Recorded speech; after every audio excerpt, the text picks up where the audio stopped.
Recently, one game has been taking up a lot of my free time.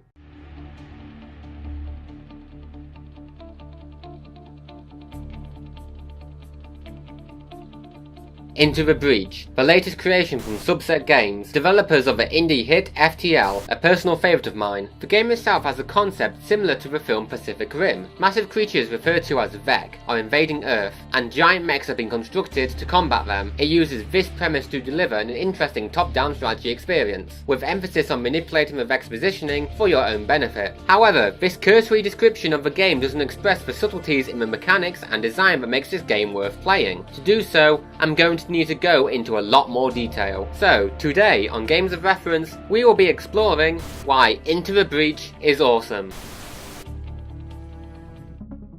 In the vast majority of turn-based combat games, the player and the computer take it in turns to trade attacks and movement, with the AI often acting in ways that isn't wholly predictable. Sure, the AI will have general patterns and behaviours it's programmed to follow, but you'll never know for certain what that enemy will do. These sort of games, ranging from turn-based RPGs like Final Fantasy, to traditional strategy games like XCOM, will often make their attacks only have a certain chance to hit. This adds to the unpredictability of these games, and highlights what sort of response they want from the player. They want them to be constantly changing their strategy, forcing them to plan ahead for a variety of unknown factors. Into the Breach, however, flips this convention on its head. Before the Vek attack, they will telegraph exactly where they are going to attack and in what order. Then the player has a turn to move, attack and push the enemies before the Vek perform their attacks, which only have a small chance not to damage buildings. This makes the game play less like a normal strategy game and more like a puzzle game, where you have a set of tools to solve a given, definite situation. This makes the game less about random chance than other games of its kind, making it refreshing to play. This puzzle-solving element is further enhanced by the nature of the Vek's attacks. When enemies are moved out of their original space, they will continue with their attack. If, for example, a Hornet is going to attack the tile to its left, it will still do so even if you remove it from its original position. This simple system offers a wide range of tactical options to play with. A player could make Vek damage each other by placing them in the way of each other's attacks, and since the player knows what order the Vek will attack in, they can make one Vek kill another before it gets the opportunity to damage an important building or mech. These indirect solutions to the game's problems make it so satisfying when you find the unconventional approach to win a mission. These odd solutions don't just stop there. As well as telegraphing their attacks, Vek will also telegraph where they'll spawn on the next turn, spawning after the other Vek have attacked. However, if any unit is on that tile, they'll take 1 damage and prevent the spawn from occurring until next turn. This, once again, makes for interesting choices in combat. You can either move Vek on top of spawns to deal some extra damage, or move your own mechs on top of spawns, taking a risk with the damage, but making the next turn easier. All of these combined help to make a varied combat experience, because each situation can be approached in radically different ways. This keeps the game compelling through multiple playthroughs, as you always have a wealth of options at your disposal.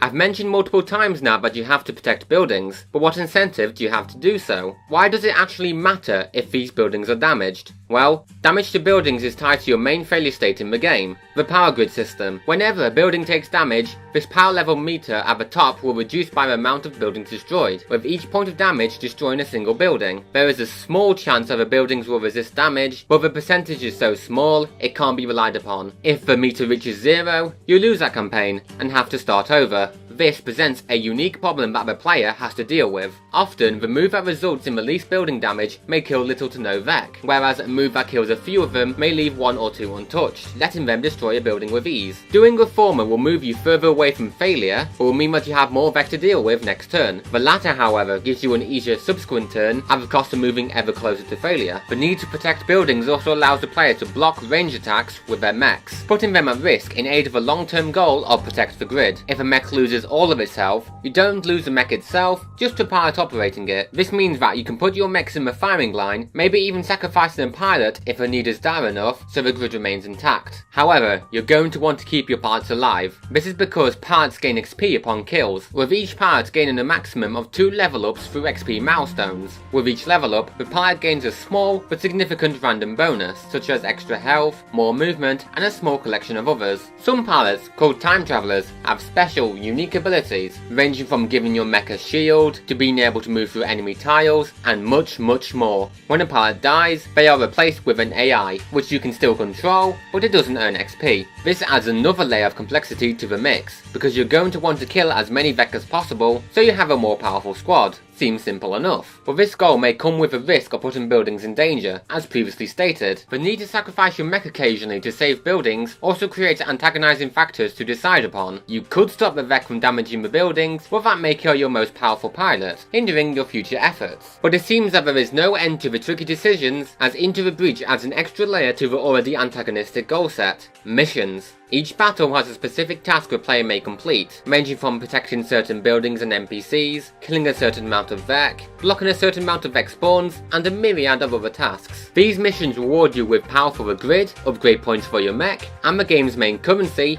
reputation. This can be spent after each of the game's islands, which is another way of acquiring upgrade points and power, as well as weapons. If a player can complete every mission on an island as well, they'll be given the choice between a free weapon, grid power, or a free pilot. You once again have to factor these in when planning your moves. Completing the objectives will often put both buildings and mechs at risk, which may be worth it in the long run to upgrade your squad later on. That's probably a lot to take in all at once, but imagine having to think about this on the fly when playing the game. You are constantly balancing various long-term goals, which often work against each other, with the short-term goal of winning the battle and keeping your mechs alive. In other words, various antagonistic goals push you in different directions, forcing you to compromise and play much more tactically. This is a large factor of what makes the game fun and appealing to me. However, nothing preceding this will matter if the player characters aren't fun to play. Luckily, Into the Breach's squad of mechs have fantastic design, which lend themselves to various unique and interesting playstyles. I'll quickly go through 3 of my favourites right now. The Rift Walkers are the only team unlocked at the start. At first, it may seem like a rather bland squad, with each attack being quite straightforward. It has a punching mech, dealing melee damage and pushing enemies back, a ranged mech that deals less damage but also pushes enemies back, and a ranged artillery mech that damages a tile while pushing any adjacent units away from it. This simplicity, however, makes it a perfect starting squad for the player. With each mech given the ability to manipulate the position of enemies, it allows new players to get used to this aspect of the game. This is crucial for the player to learn so they can play effectively in harder battles and with other squads. Therefore, this squad's easy to grasp nature acts as a kind of tutorial, allowing the player to more naturally learn how the game works through play, rather than sticking them in a dull, more structured tutorial that would otherwise kill the game's pacing. In contrast, the Rusting Hulks use a much more novel mechanic: smoke.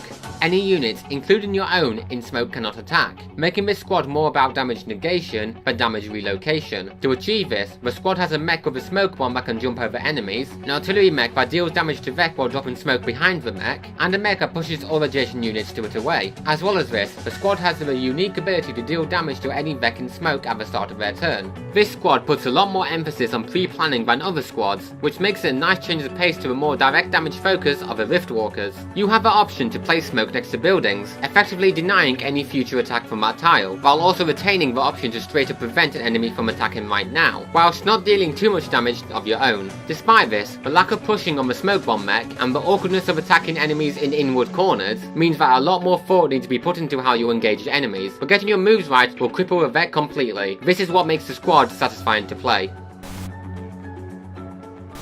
Finally, there's the unstable mechs. This squad is centered around massive damage output in exchange for damaging your own mechs. Your first mech can leap in a straight line, damaging and pushing all adjacent tiles where it lands, while also damaging itself. The second mech is similar to the ranged mech for the Rift Walkers, but it also damages itself and pushes itself in the opposite direction to the attack. The final mech ties this whole squad together. It heals any mech that kills a Vek. As well as that, it can coat enemies in acid, making all subsequent attacks deal double damage. This synergy of self-healing and self-damage means that you have to be constantly killing Vek to keep the squad going, otherwise you'll be down 2 mechs within just a few turns. But we must, once again, return to the fact that killing Vek often puts you closer to a failure state, as you may not be able to protect buildings. These 2 downsides are offset by the fact that, with the right upgrades and moves, you can kill the Vek extremely quickly. This makes this squad the epitome of risk versus reward gameplay, adding an extra layer of tactics to the already numerous power you have to keep track of, but the reward for taking said risk is so great, it makes this squad easily one of the most fun to display.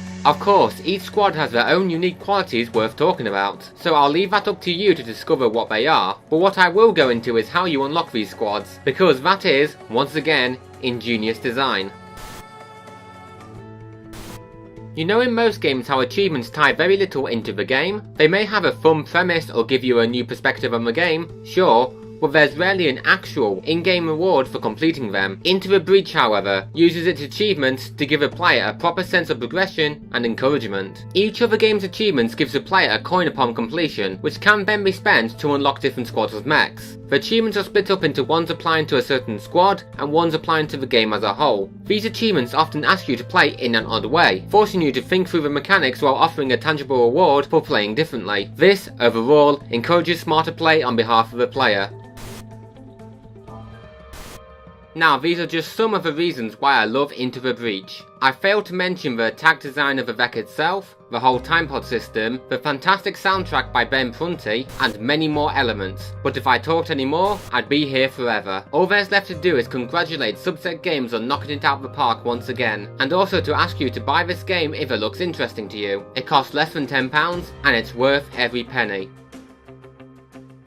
Thanks for watching Games of Reference. Have you played Into the Breach? If so, what do you think of it? Leave that and anything else in the comments below, and we can hopefully get a discussion going. Also, check out my Twitter and Tumblr pages, both linked in the description. But, until then, see you in the next video.